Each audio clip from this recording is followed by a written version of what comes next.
Ruské rakety Iskander vyhodili do vzduchu ukrajinskú loď nakladajúce západné zbrane v Odese.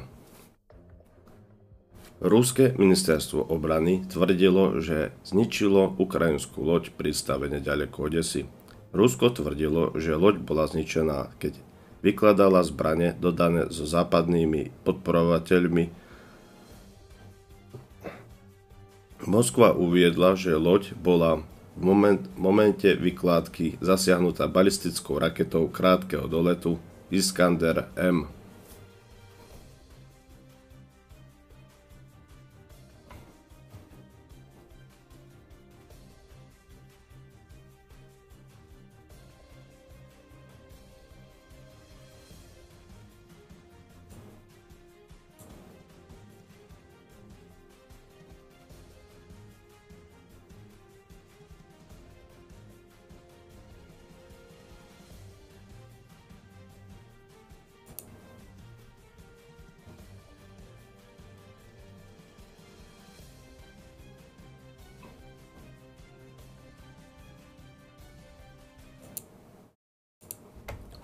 USA prerušili vzťahy s Izraelom uprostred vojen. Kamala Harris zneistila Netanyahu touto odpoveďou. Americká viceprezidentka Kamala Harrisová preskočila otázku, či USA používajú izraelského premiéra Benjamina Netanyahu za svojho blízkeho spojenca.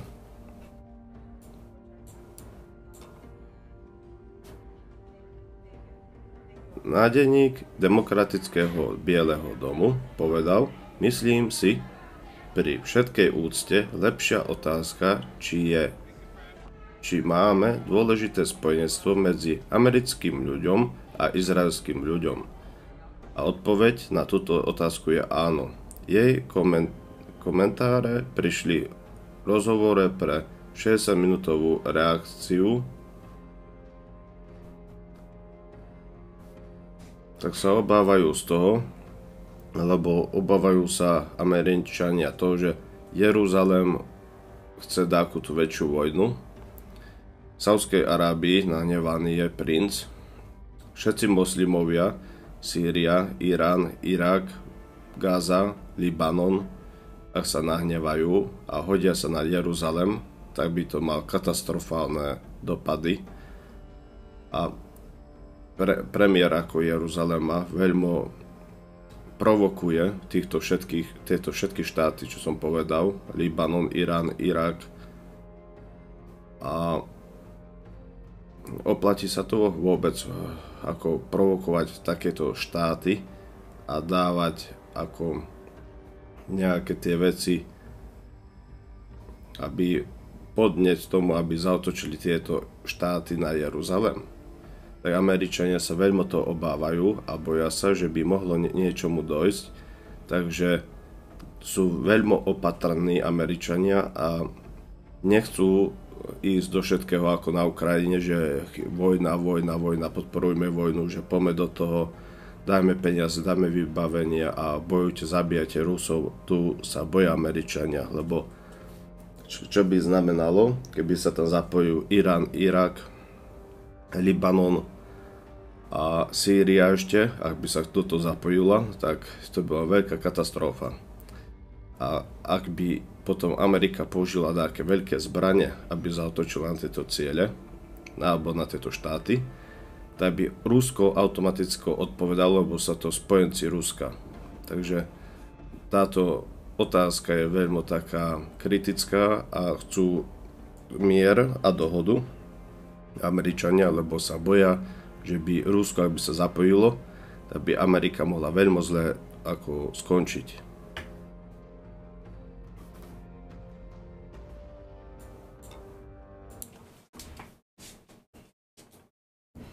Macron skrýva saudským korunovaným princom, spúšťa natlakovú kampaň na Netanyahu proti Libanonu. A ideme si to ďalej čítať.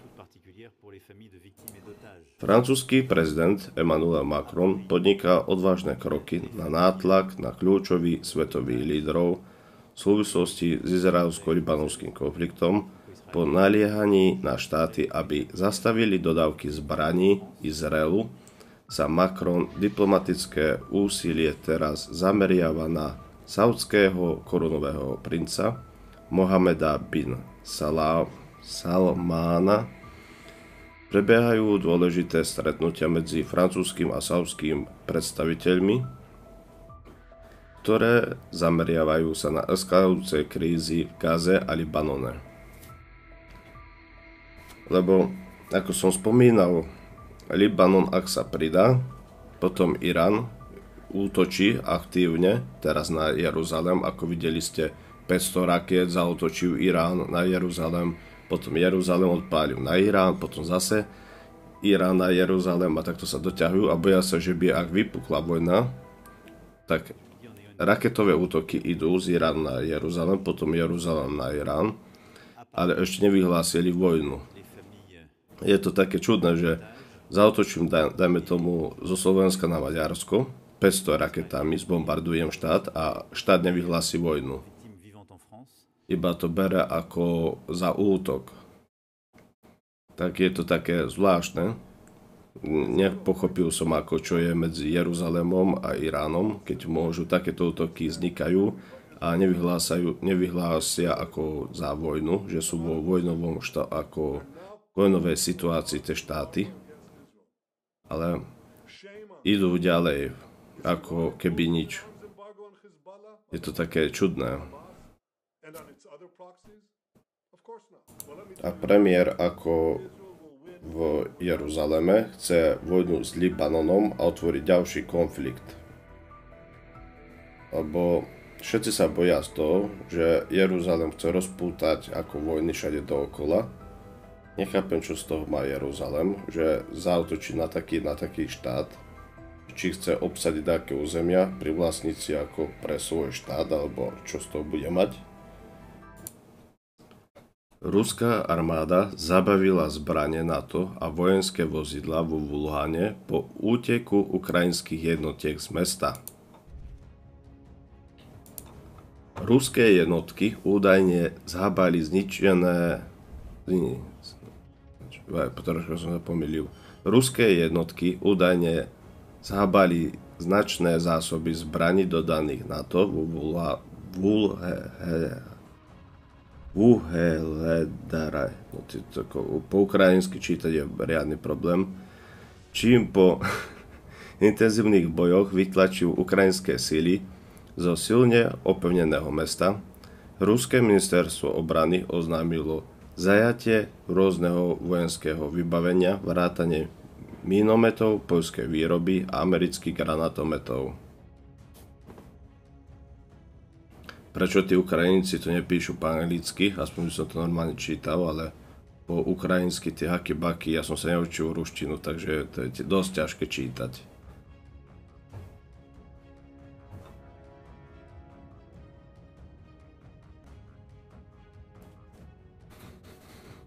Takže Rusi vytlačili z územia, ešte im aj zbrane zabali.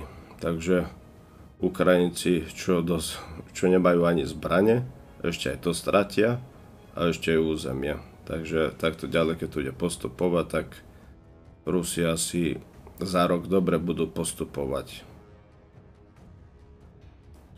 Lebo Ukrajinci, ktorí padli, je tam cca od začiatku vojny, keď to ukazovali, Ukrajina mala 350 000 vojakov nasadenie na začiatku vojny. Potom Ukrajina mala okolo 500 000, spravili armádu, ktorá chcela brániť a zatlačiť.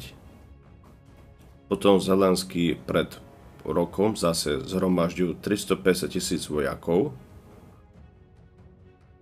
a tých zmasakroval úplne. Z 450 000 armády nikto neprežil. Masakroval ich, lebo títo vojaci zautočili na ruské línie a Rusi podminovali to ťažko, zbombardovali ich, kaťuše bili, TOS bili. TOS je také, že to má 20 raket, kamaráda, keď to začne byť napríklad na kilometr, tak to ono ako za radom ide, ako domino z kartičiek. To sa nedá schovať, to nemáte šancu. Buď z vás to zasype,